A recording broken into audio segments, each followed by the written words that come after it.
Assalamualaikum warahmatullahi wabarakatuh.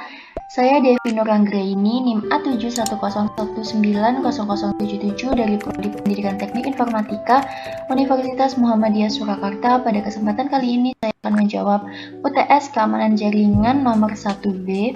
Pertanyaannya adalah bagaimana para penyerang berhasil melihat, mengambil bahkan menghancurkan data ataupun informasi sebuah perusahaan, lalu langkah atau teknologi apa yang bisa diterapkan untuk menghindari serangan tersebut. Baik, di sini terdapat 7 jenis serangan yang mengancam keamanan perusahaan. Yang pertama adalah DOS attack atau denial of service atau biasa disebut sebagai DOS. DOS adalah cyber attack yang berusaha melumpuhkan sebuah website sehingga tidak bisa diakses oleh pengguna. Serangan yang bertubi-tubi tersebut dilakukan oleh para hacker agar pertama situs menjadi down. Semakin gencar serangannya, maka bisa dipastikan lambat laun website menjadi lumpuh total. Yang kedua adalah malware. Bentuk dari serangan ini sendiri merupakan perangkat lunak yang memiliki kadar bahaya tingkat tinggi karena di dalamnya terdapat virus. Saat perangkat lunak itu sudah berhasil ke perangkat yang digunakan, malware bisa dengan cepat merusak apa saja yang ada di dalamnya. Yang ketiga adalah phishing. Kalau malware berhubungan dengan menyerang perangkat, phishing berhubungan dengan pencurian data. Biasanya data-data yang dicuri merupakan data penting seperti PIN, password, hingga username. Tentu saja jenis cyber attack yang ini bisa membuat kepanikan tersendiri. Phishing biasanya menggunakan metode penyebaran melalui email yang memiliki attachment di dalamnya. Setelah membuka attachment itu, maka cyber attack mulai dilancarkan. Yang keempat adalah credential risk. Jenis cyber attack yang keempat ini, jika memiliki username, password, PIN yang mirip atau sama di beberapa akun, maka itu menjadi makanan empuk dari credential risk. Hal karena konsep dari jenis cyber attack ini yang menggunakan ulang beragam informasi penting yang sudah mereka dapatkan sebelumnya. Yang kelima adalah SQL injection. Untuk bagian IT di sebuah perusahaan, serangan model ini sangatlah berbahaya. Sayangnya, hal ini dikarenakan adanya celah yang tidak bisa ditutupi oleh sistem keamanan dari database tersebut. SQL injection dalam praktiknya secara manual, hacker biasanya memasukkan kode berupa tanda seperti titik, petik tunggal, dan strip. Ketika kode tersebut berhasil, maka seluruh data dalam sebuah database akan terhapus dan data tersebut digunakan oleh hacker untuk melakukan tindakan lainnya yang merugikan sebuah perusahaan. Yang keenam adalah cross-site scripting atau XSS. Ada juga cyber attack yang berusaha merusak atau mengambil alih suatu website tertentu, terutama di instansi pemerintahan atau perusahaan di sektor perbankan dan keuangan. Informasi semacam username, password, dan PIN bisa didapatkan oleh hacker dengan cara memasukkan kode HTML atau client script code ke sebuah situs. Yang ketujuh adalah man in the middle. Sesuai dengan namanya, cyber attack jenis ini menempatkan hacker di tengah-tengah komunikasi antara dua orang. Ketika mereka sedang berkomunikasi, maka berbagai informasi penting yang dibagikan di antara keduanya bisa dicuri oleh hacker. Selain mengambil informasi, hacker juga bisa menyisipkan malware ke dalam informasi yang dibagikan sehingga menambah masalah untuk kedua orang tersebut. Selanjutnya adalah contoh nyata kasus yang terjadi akibat serangan. Yang pertama, serangan DOS. Salah satu contoh dari serangan DOS paling parah terjadi pada bulan Maret tahun 2018, lalu yang menimpa situs GitHub. Sebagaimana dilansir dari Fox News, tingkat serangan ini adalah yang paling besar, yakni mencapai 1,35 terabit per second. Hal tersebut membuat laman GitHub menjadi lumpuh untuk sementara waktu. Meskipun serangan hanya berjalan sekitar 10 menit saja, jelas hal ini membuat kerugian tersendiri bagi GitHub. Yang kedua adalah serangan malware. Dari merusak sistem hingga mencuri data penting, semua bisa dilakukan oleh malware.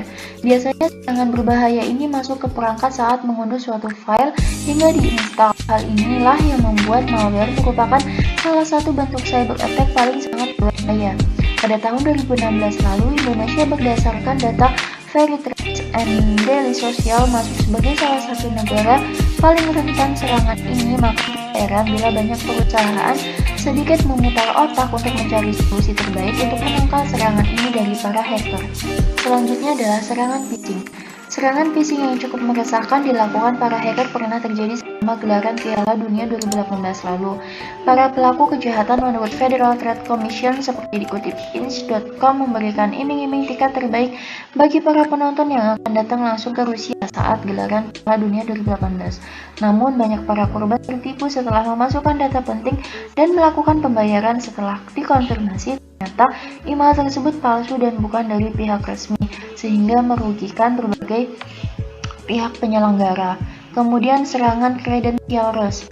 Ketika hacker sudah mendapatkan informasi penting, mereka segera menyerang akun korban lainnya. Ini tentunya sangat berbahaya, tapi untuk mendapatkan itu semua, hacker sudah melancarkan serangan yang lainnya terlebih dahulu untuk mendapatkan berbagai informasi penting. Setidaknya dalam 1 bulan, menurut hasil survei oleh Akamai, ada sekitar 12 perusahaan besar di dunia berpotensi menjadi target dari serangan ini. Untuk mencegah serangan jenis ini, Anda sebaiknya perlu untuk mengganti password akun secara berkala. Kemudian serangan SQL injection. SQL injection baru dilakukan oleh para hacker untuk menyerang data-data penting yang berkaitan dengan situs-situs pelayanan publik. Tujuannya pun beragam, mulai untuk kejahatan hingga melemahkan sebuah sistem yang ada. Contohnya adalah pencurian data milik sebuah departemen kesehatan, Wall Street Journal, hingga lembaga pemerintahan di Amerika Serikat. Selanjutnya adalah serangan pada cross-site scripting atau XSS. Tentu saja cyber attack cross-site scripting ini sama seperti SQL injection dan sangat berbahaya karena tidak hanya merusak website tersebut, tetapi juga ada kumpulan informasi penting yang seharusnya tidak dimiliki oleh orang yang tidak bertanggung jawab. Serangan ini pertama kali diidentifikasi oleh Microsoft pada tahun 2000 silam. Namun beberapa waktu belakangan kembali mencuat. Data dari HackerOne yang dikutip oleh Tech Republic melaporkan pada Juli 2017 lalu saja serangan ini mendominasi berbagai platform di dunia maya. Selanjutnya adalah serangan man in the middle. Itulah 7 jenis cyber attack yang bisa terjadi dan dialami oleh IT perusahaan manapun. Untuk mencegahnya, maka bisa menggunakan layanan IT dari MTP yang sudah terbukti memberikan kualitas, kenyamanan, serta keamanan kuat yang sulit ditembus oleh jenis cyber attack apapun yang dilakukan hacker. Jika memang membutuhkan IT terbaik dan terpercaya, gunakan jasa dari MTP dan rasakan berbagai keuntungan yang bisa didapatkan saat ini juga. Selanjutnya adalah langkah yang dilakukan untuk menghindari serangan.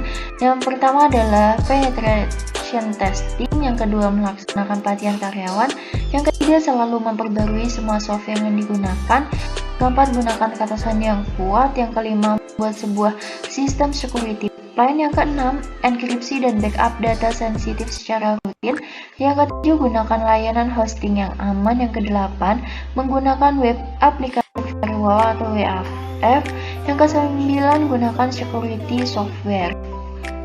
Selanjutnya, teknologi yang bisa diterapkan untuk menghindari serangan tersebut adalah Archangel dan SST atau Secure System of Transmission yang bekerja sama secara bersamaan. Archangel merupakan sebuah smart box yang berfungsi untuk menyaring seluruh lalu lintas data yang akan masuk ke jaringan, baik melalui kabel atau nirkabel. Setiap data yang diperkirakan jahat akan dicegah untuk masuk. Kemudian adalah SST atau Secure System Transmission, adalah sebuah sistem keamanan data yang memiliki dua agen di titik pengirim dan penerima, berfungsi untuk melindungi data baik secara otomatis maupun on demand. Terima kasih, sekian jawaban dari saya. Mohon maaf apabila terdapat kekurangan. Wabillahi taufiq walhidayah. Wassalamualaikum warahmatullahi wabarakatuh.